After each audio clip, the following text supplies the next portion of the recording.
This video provides a very brief demonstration of the first two charts that are used in this nosegay shawl. If you would like the full pattern, please see the link in the description below.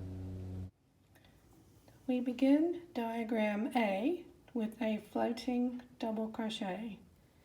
So yarn around and then make a floating ring, which is yarn around, pinch, yarn around, pinch, yarn around and pull through the two pinched loops.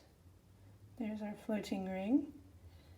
And now pull through two loops twice to make the double crochet. So there's our floating double crochet. Now make 6 more double crochets into the floating ring, which gives us what will be around to the halfway point of this little circle.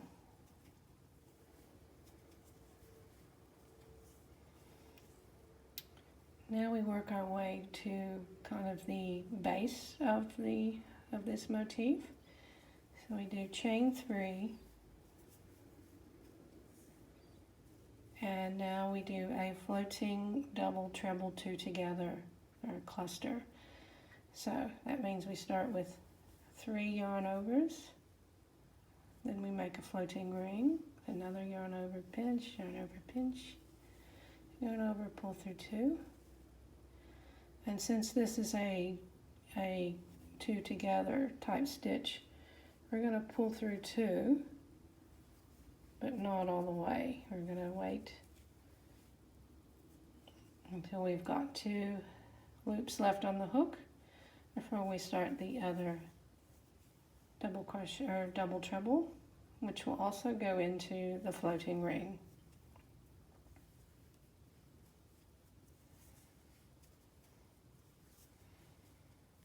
So there we have 3 loops on the hook. Yarn over, pull through all 3 to get those crocheted together.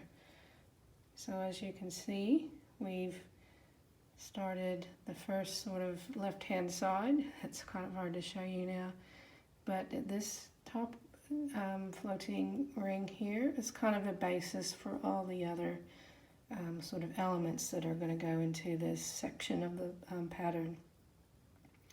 Okay, so to continue with diagram A, do 3 chains, and let's start another little training wheel. Okay, I'm starting with the floating double crochet, and work just 2 more double crochets into that floating ring.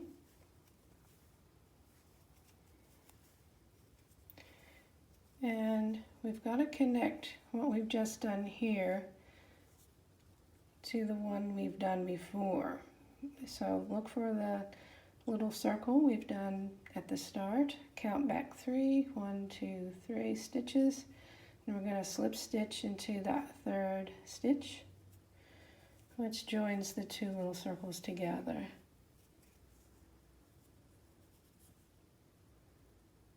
Now let's finish this little circle by doing 11 more double crochets into it.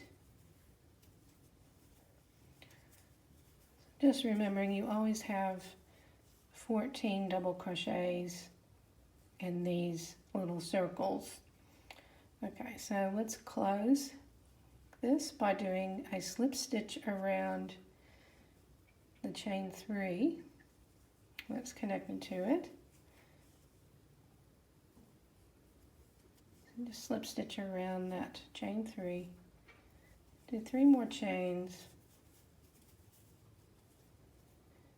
and now we're back to working in this floating ring.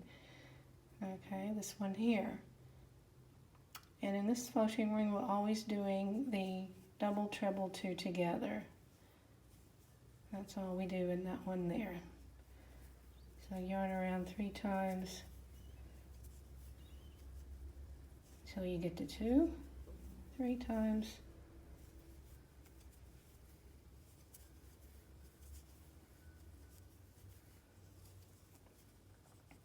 pull through 2. So hopefully that establishes what's going on here. We basically do chain 3, work another wheel or circle,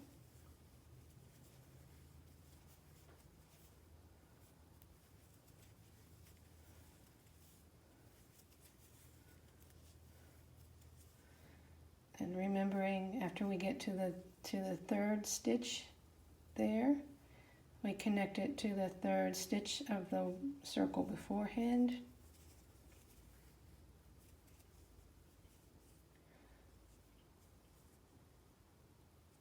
All right, now continue on again till we have 14.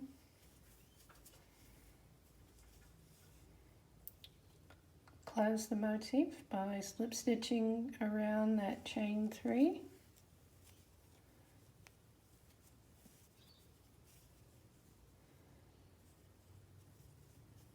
Okay, so we've done this side, so let's go back and work our clusters in that top ring. So again, we've got a little connection there, or stem, chain 3, double treble 2 together,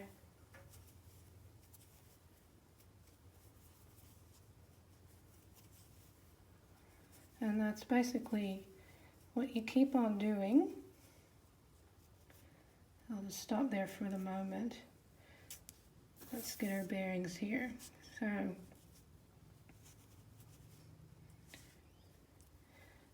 we just continue working back and forth, making training wheels and treble clusters, just kind of back and forth until we get, for this diagram A, we end with 3 complete circles and 1 more half.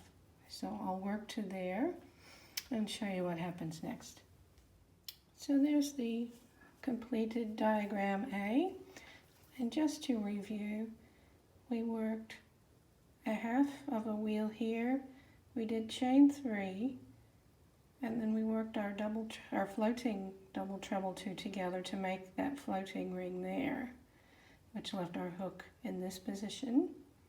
Chained 3, worked that wheel, slip stitched around, chained 3, worked the next group of stitches into that floating ring there, and so on. Chain 3, going around, slip stitch, and all the way around until we get to the last little wheel, but we only do halfway around, so only 7 stitches on that last little wheel there. So that's chart A, or diagram A. And to continue on to diagram B, this is our joining point, and instead of starting with a circle, we start with a floating slip stitch.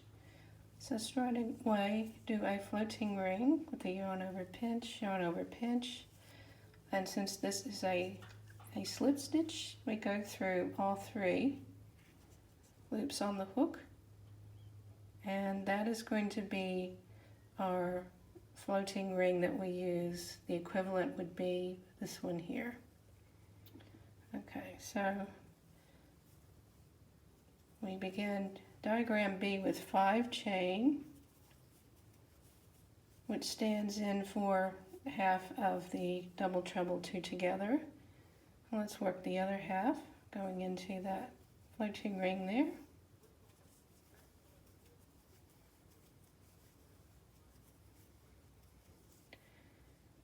And again, this should all be pretty straightforward now. After the 2 together, we do the chain 3, start another little circle,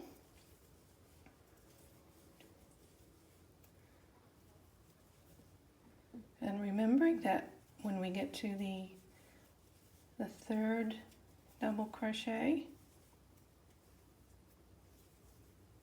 we go back and find the middle one here, count back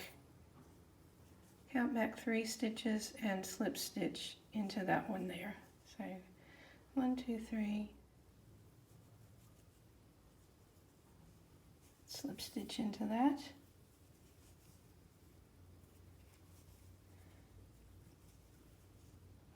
going to carry on with the rest of this little circle. And again, we close that little circle with the slip stitch around the connecting chain 3. Do our chain 3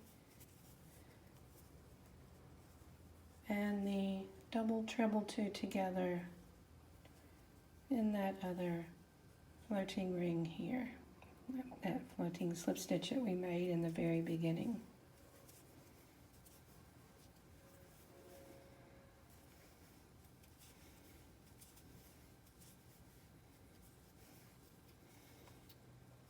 So really, from here on in, it's the exact same process as we did for diagram A, just making